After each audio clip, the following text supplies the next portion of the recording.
ค่อยๆยายเอ้ยค่อยๆเฮงนี่กระดับมือลดหน่อยถอยลงและเฮงเรานี่ก็ได้แทบจะบ่มีแล้วค่อยชืดไปวิชีแล้ว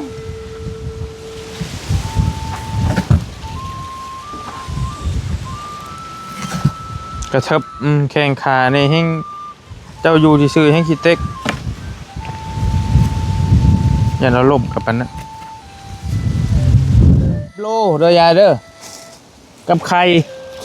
ที่น้ำดื่มมาไว้ให้น้ำสะอาดปึ๊บน้ำสะอาดตัวนี้มาม่าปลากระป๋องมีขนมตัวนี้นี่แหละกินน้ำนองบ่กินน้ำน้องเลยมันบ่มีโอ้ยยายตกใจเลยกินน้ำนองขุ่นๆนะพี่น้องไพ่ไปตักมาให้เจ้า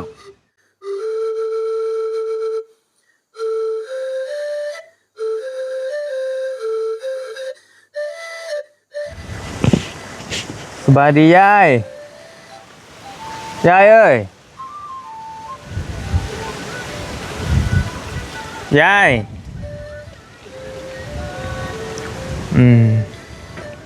อยู่บอกเสียงหมอลำอบอยู่ไปคอยเด้อเพื่อเราสิติงได้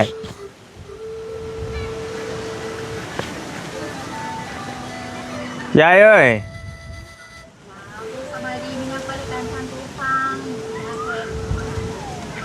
เสียงหมอลำยายนอนมาจากเหรอ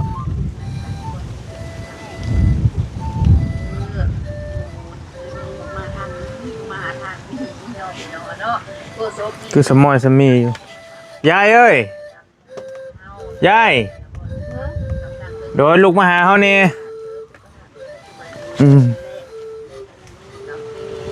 นอนได้เบิ่ง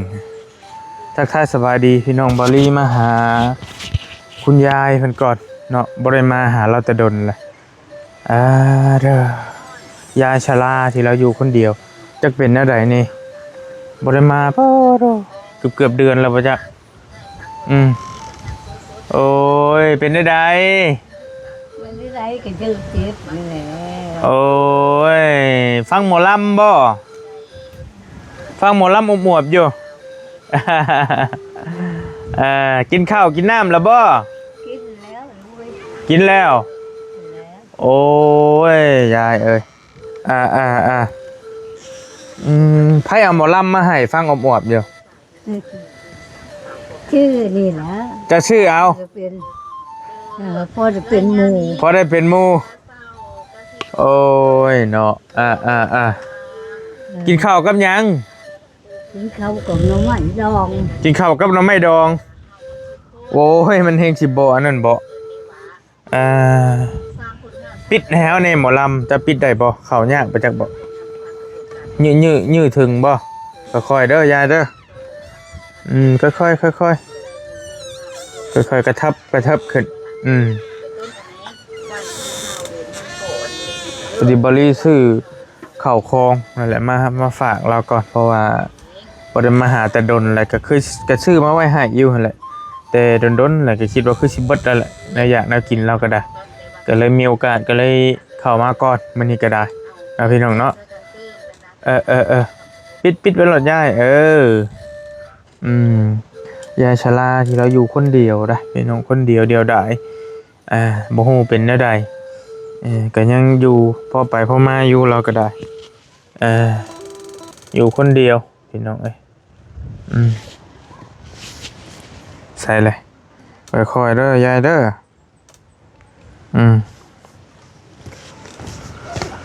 ยังลงตารางได้อยู่บ่ฮึได้อยู่ยังลงได้คือเก่าอยู่โอ้ยเนาะลงมานำฮาวนี่เด้นี่กะตั้งไว้สิเลยนี่ตัวบริซื้อมาให้รอบก่อนไพ่เอามากางไว้ให้เจ้านี่กางเองป้าไว้เองเลยบ่ป้าไว้สิเลยอันนี้ ป้าไว้นี่แหละ ว่าเลยว่าย่างบ่ วันนาหนย่าง เอออ่า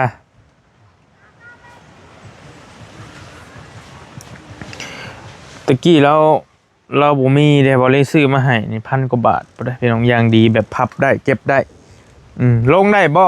ค่อยๆเด้อเราอีกลงมาสุดติงกระดิ่งแมวละพี่น้องเอ้ยเนาะ ไล่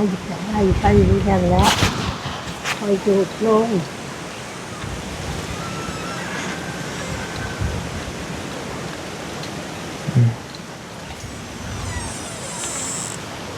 แข่งเราข้างหนึงอ่ะมัน ขาเลี้ยว เจ็บกกขามึงก็ เจ้าคนเดียว เกิบกันยังบ่มีอยู่บ่ ค่อยๆยายเอ้ยค่อยๆให้เราช่วยเหลือตัวเองเพราะว่าเราอยู่คนเดียวแล้วกันนั่นนี่แหละเบิ่งพี่น้องเอ้ยเฮงนี่ก็ดับมือลดหน่อยถอยลงแล้วเฮงเรานี่ก็ได้แทบจะบ่มีแล้วเรามาวันนี้เราเฮงอันนี้เนาะยังมีเฮงอยู่บ่เจ้าก็ได้ยายเอ้ยโตสั้นเลยเนาะใส่ได้อยู่บ่นี่เจ้าใส่เป็นคือเก่าอยู่บ่แนวกระเทิบเจ้าน่ะ อันนี้ฮะ เจ้า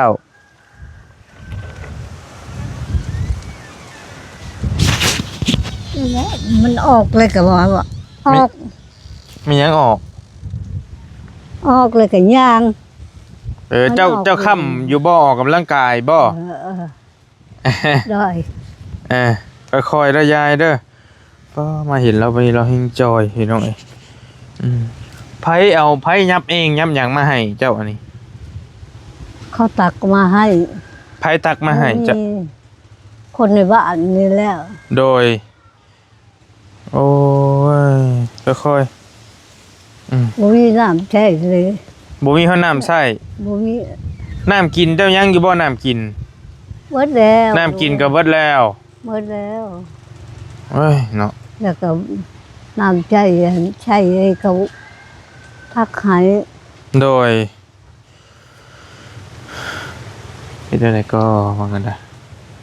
อันนี้เราปะไว้นี่แหละเวลาเจ้าลงมาลุ่มแล้วเจ้ากระเทิบไปใช่ได้อยู่ใช่เป็นละบ่ บ่เป็นนั่นแหล้วมันออกแล้วก็ไป ไปได้อยู่ ไปแล้ว นี่เนาะ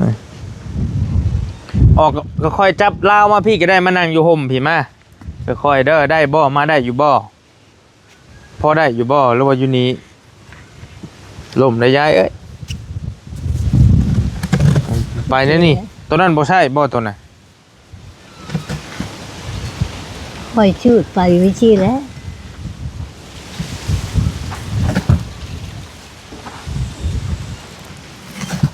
กระเทิบ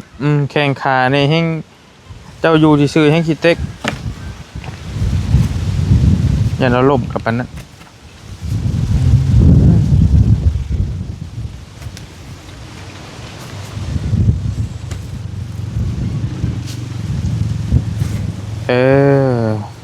ใช่ตัวนี้ชิถนัดกว่านะเก้าอี้ก็ได้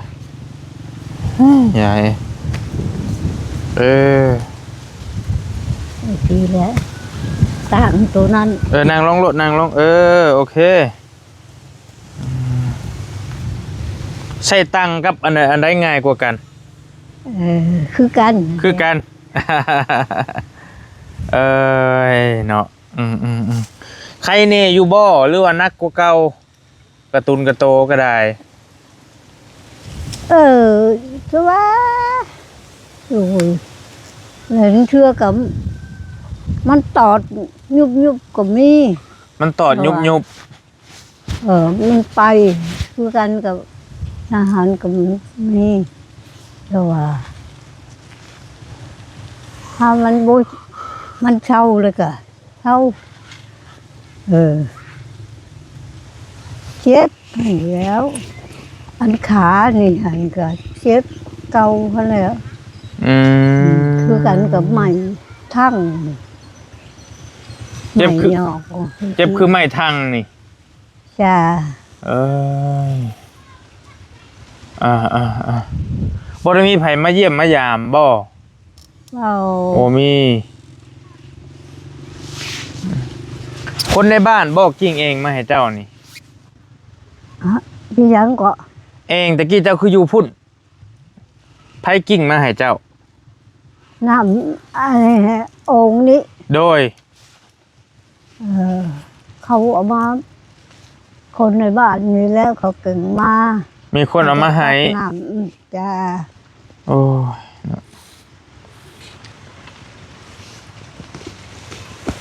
นับมือถอยลงลดหน่อยถอยลงแล้วเราก็ได้เกลือแห้งกะแทบจะบ่มีเลยมือกะ โอ้ พวกนั้นพี่น้องเอ้ยจนอันนั้นจอยลงแล้วเราก็ได้ ได้ผีที่อะไรแหละลูกปุย หนาวบ่นอนยามมื้อคืน หนาว อืม คืนเย็น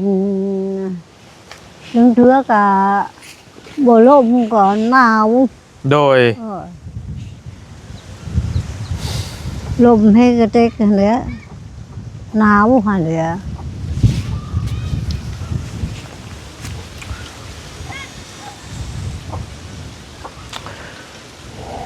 ปฏิบัติซื้อแนวอยากแนวกินซื้อข้าวซื้อน้ำข้าวเจ้าก็ยังอยู่บ่ข้าวก็เบิด เบิดแล้ว เอาแล้วเดี๋ยวสิไปหิวข้าวมาให้กันเด้อฉันเด้อ จ้า เขาซื้อข้าวซื้อหยังมาให้หลายอย่างอยู่นั่งถ่ายเด้อยายเด้อเดี๋ยวเอามาให้ข้าวหนึงพี่น้องกระบะกระบอก เพิ่งเติบอยู่ในบ้านเนาะ โดยเฮิงเติบอยู่เฮาก็ได้เบิ่งเอาเครื่องของมาให้ก่อน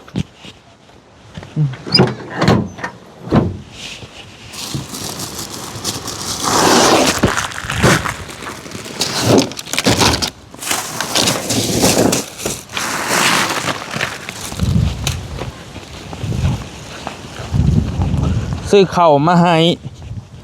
ข้าวสาร10 โลเด้อยายเด้อกับไข่เพลงหนึงข้าวสาร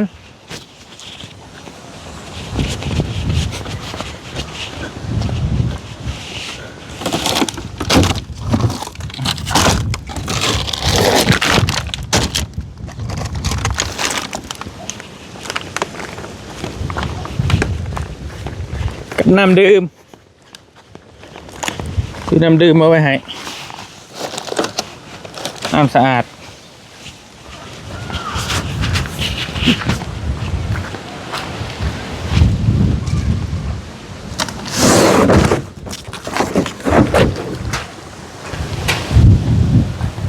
ลมกับพ่อลมเอาแถวว่า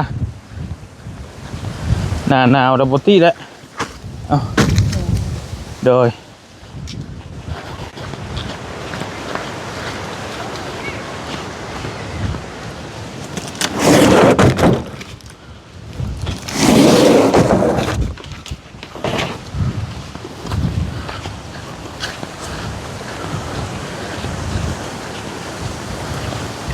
ปึ๊บน้ำสะอาดอันนี้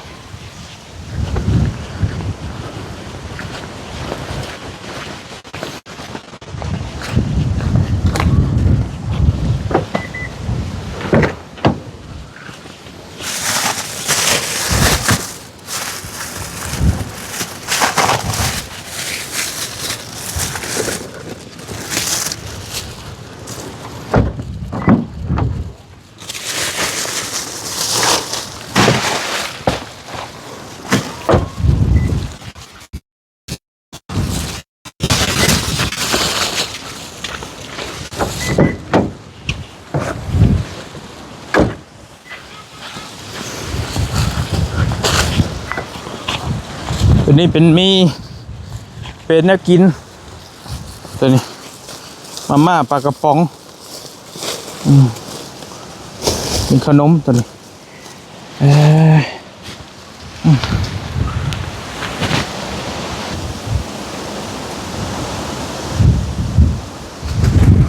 ลมกับลมมาแถวว่ะ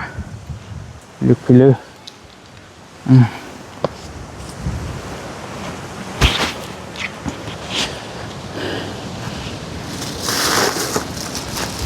มีไข่ซื้อมาให้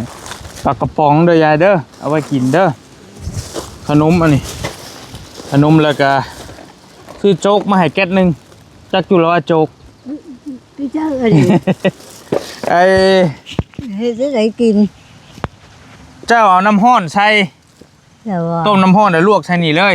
มันคือข้าวต้มนี่คนเลยกินได้เลย นี่แกะนี่เอาน้ำ เออ ฉีกเอาเลยเอาต้มน้ำห้อนใส่บ่ต้องใส่หลายปานใดก็ได้ ใส่ประมาณสักครึ่งหนึงนี่น้ำ เออ ให้มันขึ้นประมาณครึ่งหนึงเลยก็เอาบวงคนแล้วตักกินเลยเป็นข้าวต้มเป็นโจ๊กเด้อกินได้สบายนี่อ่อนๆได้ของผู้เฒ่ามันคือข้าวต้มนี่แหละ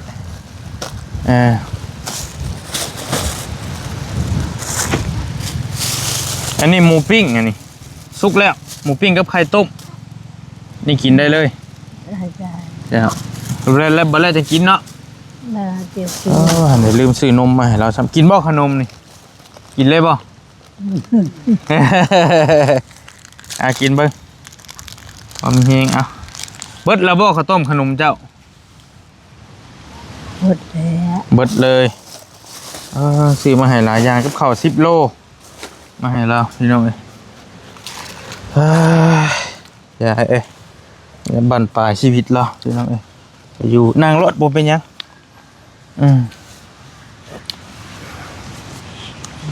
บวกกับช่วงหน้าหนาวเราก็อยู่ผู้เดียวสิแหละมัน ห ก็ นาวก็ ลำบาก แต่ยังดีได้พี่น้องสุขภาพเรานี่แข็งแรงหลายยายกันคนบางคนบ่ไหวแล้วคือสำเรานี่เราเองนี่อายุยืนแข็งแรงดีกระทับไปกระทับมาลงได้สบายตารางซื้อน้ำมาให้8 แพ็คน้อย4 แพ็คกลาง4พอได้กินเฮิงเติบอยู่ดอกกินผู้เดียวเด้มีแน่มาม่าปลากระป๋องของเก็บไว้ดนๆอะไรกับไข่แล้วต้มกินขั่วกินพี่น้อยปั่นปลายชีวิตเราแหละมาหอดจุดนี้แหละยายเราก็ได้จอย ไข่ไก่เห็นบ่ โดยเจ้าจะเห็นได้กินสมมุติว่า ต้มกิน ทอดบ่ได้บ่ สาลี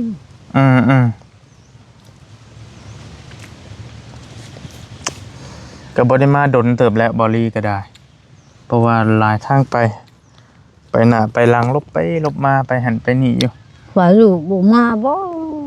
มาไปใช้สิบ่มามาคือเก่าหั่นแหละยายเอ้ย น้ำก็เบิดแล้วว่ะกินน้ำนี่แหละ กินน้ำนองบ่ กินน้ำน้องเลย โอ้ มันบ่มี โอ้ยยายเอ้ยตกใจเลยกินน้ำนองขุ่นๆนะพี่น้องเอ้ยไผไปตักมาให้เจ้า ก็เจ้าตับเลยก็เอานี่ให้แหละเอา กิ กิ นน้ำเองนี่เลย โอ่งนั่นแหละ ลูกหลานในบ้านนี่บ่ตักให้เจ้าจ้างกับเจ้าบ่หรือว่าได จ้างเขาแล้ว จ้างเด็กน้อย จ้างนีน้อย จ้างเด็กน้อยนักเรียนนี่บ่ โดย คนใดย่างมากก็เอิ้นเขา อืม โอ้ยเนาะเมื่อยนำเด้ พอได้กินก็พอได้ใช้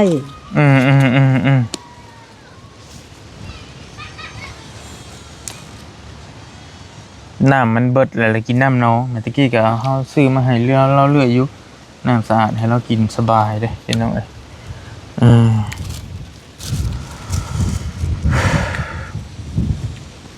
แต่หึงแล้วบ่กินน้ำน้องจักมื้อแล้ว 5-6 มื้อแล้ว 5-6 มื้อแล้วทีมงานก็บ่ค่อยมีไผเข้ามา มันบ่มีน้ำกินเด้ จักสิไปเอาใส่ ไปบ่ได้ใช่อันนี้จ้างเขารักให้ ลำพังเราสิลงตารางนี่ก็พอแห้งเลยสิไปหาน้ำใส่บัดมีคนเด็กน้อยตักน้ำนองมาไว้น้ำโอ่งนี่กินน้ำนองนี่เลยนะติดต่อตกใจเลยพี่น้องพันคนหนุ่มยังบ่ว่าแล้วนี่ผู้เฒ่าวัดอยู่ผู้เดียวป่านจักสิว่าแนวใดจักความว่านะบริก็ได้ มันคัดอันนี้นะย่างบ่ได้เดี๋ยว มันคัดเอวบ่ คัดขานี่แล้ว คัดขาแล้วข้างนี้มันแข็งมันเอ็นตึงนะพี่น้องย่างบ่อยากได้ปานใดอืม เขาว่าประโดงเนาะลูกโอ้ยเขาว่า จังว่านี่แหละมันเฒ่าละ เออ สารพัดและยายเอ้ยมัน สารพัดจะว่า มันเสื่อมแล้ว เอ็นกับปานนี่เลยก็อันประโดงเข้าแล้วลูกอันแม่ว่าอ้วนนะ โดย ว่าฉันแหละ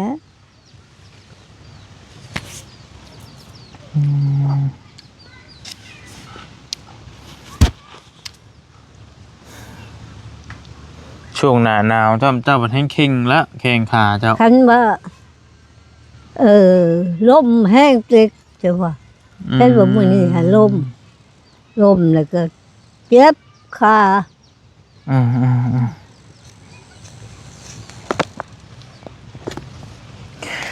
พอดีวอลลี่กะมีเงินของผู้ใหญ่ใจะดีเพิ่นฝากไว้ในรอบก่อนก็เลยได้ซื้อมาให้อีกเพอวอลลี่เก็บไว้อยู่เงินที่ไว้ซอยเราหั่นแหละมีเวลาก็เลยซื้อมาให้ก็สิได้กินเฮิงเติบอยู่ดอกข้าว10 โลนะแต่ว่าใดๆก็จังสิซื้อมาให้ใหม่อีกเงินผู้ใหญ่เดี๋ยวสิอ่านซื้อเพิ่นน้ำหลังยังอยู่บ่หลายได้บัดยังเหลือ100 บาทนี่จักบัดนี้สิไว้ให้ยายเราไว้ใช้พอได้ให้เราจ้างเด็กๆน้อยๆไป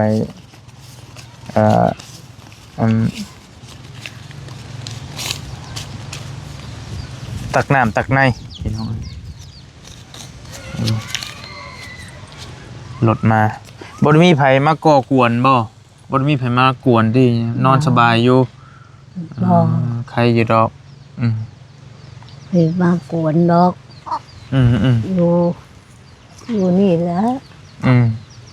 เหลือเนี่ยก็นอนกลางเว้นเลยก็นอนอาจจะว่านอนนะมันเจ็บเลยยุบกับนี่ โดยนอนแล้วสิไปใส่ได้ยายเอ้ยว่าได้ทอดแต่เอ็นชื่อมันก็บ่นั่นแหละแม่ว่านะนี่ก็ประโดงประดางไปมาลอยแล้วจะว่ามันหลายอันหลายแนวโอ้ย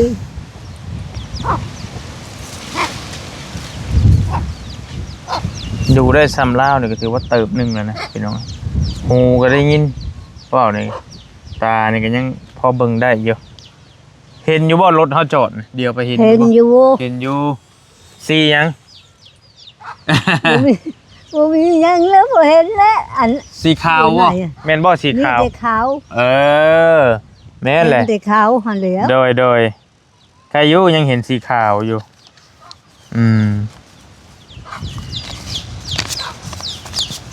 มันเรือโบราณจะได้เบิ่งเงินอันนี้ก็ย่าเห็นอยู่บ่เงินใบยังอัน ใบ50บ่แม่นใบเช้าใบเช้าพันตัวนี้ใบยังใบ50ใครอยู่มีแต่เงินน่ะมันเหลืออยู่1-200,000 300,000อันนี้ใบยังอันนี้ฮะใบแชนโอเคใครอยู่เราจืออยู่พี่น้องก็ยังเห็นหุ่งอยู่นะเราก็ได้แล้วก็จักเงินจักทองอยู่เฮาสิเอาเงินไว้ให้เจ้าเด้อประมาณ300,000ปลายประมาณ500 บาทนี่เอาไว้ให้เบิดเท่านี้เด้อเงินบัดนี้เจ้าเอาไว้ใช้เด้อเงินประมาณ300,000กว่าๆนี่แหละขอรีเขียนไว้สื่อยายเราเอาไว้ใช้ไว้สักคืดชักยาเอาไว้จ้างเด็กๆเด็กน้อยเด้อประมาณ300,000ปลายนี่แหละเด้อเป็นเงินของเอื้อยทานหนึ่งเพิ่นบ่ออกน้ำ 1,500 บาทแล้วก็เจยุ้ยอยู่พัทยา 1,000 บาทแล้วก็พี่แหม่ม 2,000 บาทแล้วก็ป้าออย500 บาทแค่นี้แหละผู้ใหญ่ใจดี4ท่านแล้วก็เบิดแล้วเด้อเงินบอลีน้ำบอลีมันให้ไว้ให้ยายเราไว้ที่โตเราเบิดทำนี่แล้วก็ซื้อข้าวซื้อหยังมาให้เราแต่ว่าคันบ่มีก็ชวนหลายกับบอลีเอาเงินบอลีน่ะมาเล็กๆน้อยๆบ่ได้ซื้อมาฝากมาต้อนเราแต่อันนี้เป็นเงินของผู้ใหญ่ใจดีเพิ่นเนาะทั้ง4ท่านผู้ใหญ่ท่านนึงบ่ออกน้ำ 1,500 บาทและเจยุ้ยอยู่พัทยา 1,000 บาทแล้วก็พี่แมมอยู่อีก 2,000 บาทแล้วก็ป้าอ้อยอีก500 บาทเนาะเพิ่นยังจะดีทั้ง4ท่านเนาะแล้วก็มอบไว้ให้ยายเราเบิดแล้วบัดนี้ครับว่ามันได้ก็จังว่ากันใหม่เนาะสาธุ ฝากนบมือขอบบุญขอบคุณให้พรปีใหม่เพิ่นแน่เพิ่นเบิ่งอยู่น้ำกล้องเฮามานบมือขอบใจผู้ใหญ่ใจดีเพิ่นแน่เพิ่นเบิ่งอยู่เพิ่นเบิ่งอยู่น้ำกล้องสาธุใจให้อยู่ดีมีแห้งโอ้ยช่วยสดช่วยแม่นี่แม่โชว์ไว้ที่แล้วเบิ่งแย่งเอาเด็ดได้ไหนโดยตลอดปลอดภัยเหรอผมเจ็บไว้ได้ครบไข่บ่อยนี่เลยนะจ้าทุกขอบใจนำลูกน้ำเต้าจ้าทุกอยู่ดีมีแห้งร่ำรวยร่ำรวยไปเมื่อนาจ้าสาธุได้ยายเด้อเอาสิไปป้าก่อนบัดนี้เดี๋ยวสิเก็บเครื่องขึ้นไว้ให้เด้อเอาสิเข้าไปเวียกไปงานต่อเฮาก็ได้อยู่ดีมีแห้งปีใหม่แล้วได้นี่เด้อปีใหม่บ่นี่บ่ปีใหม่แล้วจ้าปีใหม่สากลปีใหม่ลาวเฮายังบ่ทันฮอดสงกรานต์ยังบ่ทันฮอดปีใหม่ไทยบ่ปีใหม่สากลโดยจ้าป้าคอยขึ้นเฮือนบัดนี้เด้อคอยขึ้นเฮาสิเก็บเครื่องขึ้นให้ก่อนเดี๋ยวบ่มีคนเอาขึ้นให้เจ้ากระบะเราพี่น้องเฮ็ดนั่นได้ป้าค่อยๆบัดนี้ยายเฮาสิเอาอันนี้ขึ้นไว้ให้เจ้าเอาในอยากในกินขึ้นไว้ให้เจ้าก็เจ้าจัดการเองเด้อบัดเลยเด้อน้ำปุ๊บ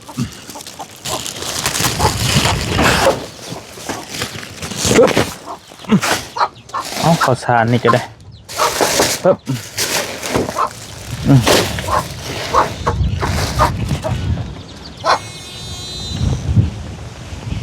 กินบ่น้ำ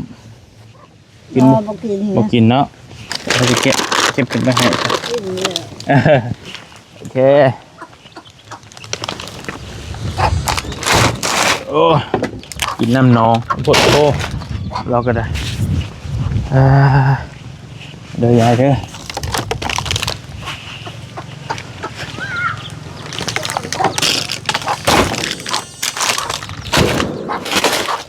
โดยไปย้ายขึ้นรถปะที่มีคนเห็นเจ้าอยู่บ่จังบัดเจ้าล่มเจ้าเนี่ยแต่ว่าดูผู้เดียวแล้วก็ขึ้นอยู่พี่น้องก็ขึ้นเองแล้ว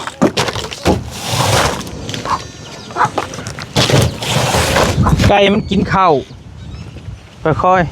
ๆไว้แล้วยายเด้อ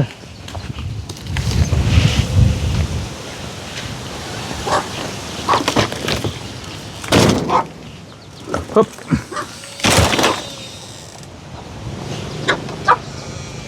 ค่อยๆมาเด้อ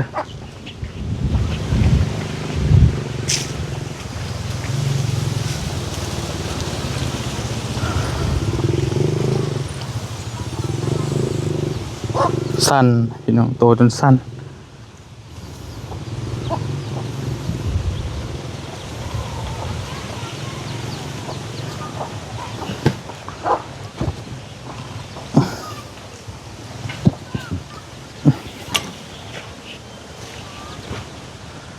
เฮ้ค่อยๆขึ้นยายเอ้ยแต่ว่าเรายังมีความพยายามขึ้นได้นะขึ้นได้ลงได้ถือว่าเก่งเติบละค่อยค่อย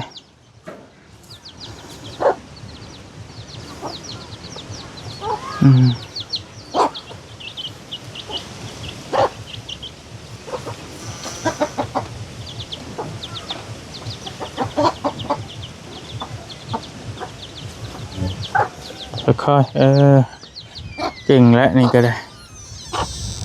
เก่งละยายเอ้ยเจ้าเก็บข่าวสารเขายังไว้ให้เราพี่น้องกระบะเอานี่แหละบรรยากาศอยู่กระต๊อบของยายชลาเราพี่น้องกระบะเราเห็นแล้วก็ได้บริขอตัวก่อนขอมขอบใจดาราผู้ใหญ่จะดีทั้ง4ท่านเพิ่นฝากเงินไว้น้ำบริก็แต่ดนแล้วแหละบริก็เก็บไว้ที่แหละเวลาเขามาแล้วก็ซื้อมาให้เราเบิดแล้วบัดนี้เนาะ อยู่ดีมีแห้งโชคมาร่ำรวยเนาะขอมขอบใจผู้ใหญ่ใจะดีทั้ง4คน4ท่านให้เจ้าทั้ง4อยู่ดีมีแห้งร่ำรวยปีใหม่สุขภาพเข้มแข็งเจริญรุ่งเรืองเนาะปรารถนาสิ่งใดให้ได้สมความมุ่งมั่นปรารถนาเนาะเฮงๆปังๆอย่าคัดอย่าสนเนาะอย่าคัดอย่าของอยู่ดีมีแห้งสาธุไปก่อนบ๊ายบายเจอกันใหม่โดย